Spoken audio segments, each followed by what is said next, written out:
تفسیر القرآن آج کا سبق سورۃ النساء آیت نمبر 38۔ اعوذ باللہ من الشیطان الرجیم، بسم اللہ الرحمن الرحیم۔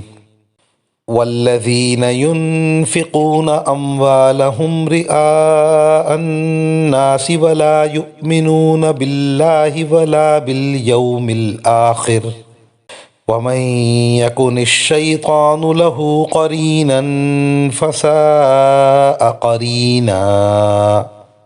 ترجمہ: اور وہ لوگ جو اپنے مال لوگوں کو دکھانے کے لیے خرچ کرتے ہیں اور نہ اللہ پر ایمان رکھتے ہیں نہ روز آخرت پر، اور شیطان جس کا ساتھی بن جائے تو وہ بدترین ساتھی ہوتا ہے۔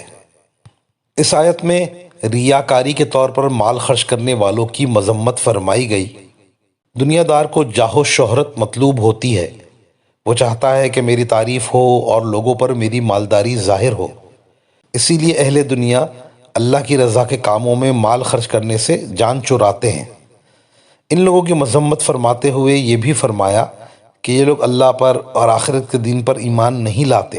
اللہ پر ایمان لاتے تو اس سے ثواب لینے کی امید رکھتے اور عذاب سے ڈرتے، اور یوم آخرت پر ایمان رکھتے جہاں اعمال کی جزا ملتی ہے تو اپنی زندگی کو درست کر لیتے۔